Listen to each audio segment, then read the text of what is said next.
دا د خوست بازار دی چې د کوچني اختر په شپو ورځو کې د اختر د سودا پیرلو لپاره خلک راټولیږي. دلته خلک د اختر لپاره د اړینو توکو اخیستلو لپاره ښار ته راغلي دي ترڅو د اختر شپې ورځې لا رنګینې کړي او له مرکزي بازاره بېلابېلو د وچو تازه میوو ترڅنګ نور اړین توکي واخلي. بازار ته خو د اختر د کلۍ دپاره راغلي، د سمندر دپاره راغلي، بل میخو میسوپرې د خوشحالۍ دپاره راغلي چې خپل وطن ته درې کله بعد میږي غولي د خپل خلک سره مینه محبت غمدردي هرکلی وکړي. الحمدلله الحمدلله بالکل په دا حالت هزار شکر چې په افغانستان کې دومره امن غلی دی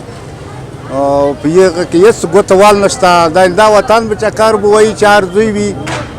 کوم دوی زړه وغواړي ملګري وغواړي هغه دوی ته به چکر وایي. یعنی مثال خلک راځي څوک چپل اخلي ځان دپاره، څوک کترې اخلي، څوک کالي اخلي، څوک وسکټې اخلي، مختلف شیونه دي چې خلک د خپل ځانو دپاره برابروي د اختر دپاره. د اختر په شپو ورځو کې ډیری کورنۍ د اختر ورځو لمانځلو لپاره په چمتووالي بوخت دي. دوی د دوستانو ملګرو او خپلوانو د میلمستیا لپاره د بېلابېلو خوړو او میوو تابیا کوي. خوست ښار هم د هېواد د نورو ولایتونو په څېر له ګڼې ګوڼې ډک دی. بل لور ته هټیوال وایي چې د اختر په شپو ورځو کې ښار ګرم شوی او د خلکو تګ راتګ ډېر شوی دی. میگه الحمدلله په دام د ډېر ښه شو میگه بار پادین به شرا د حال کې د ملګری ته کلول تم رقص وکړه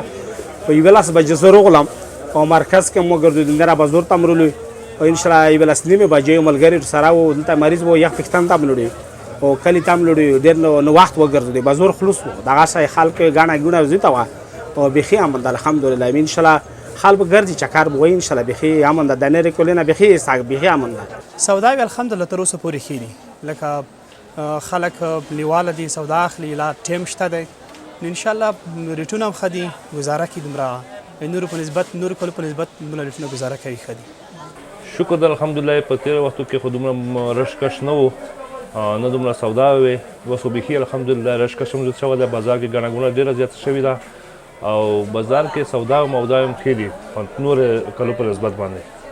د یادونې وړ ده چې د پخوا کلونو په پرتله اوس په هېواد کې امنیت ډېر ښه شوی چې له امله یې خلک د اختر په ورځو کې په ډاډه زړه د هېواد بېلابېلو سیمو ته چکرونه وهي او د اختر ورځې له خپلو کورنیو ملګرو او دوستانو سره په خوښۍ لمانځي.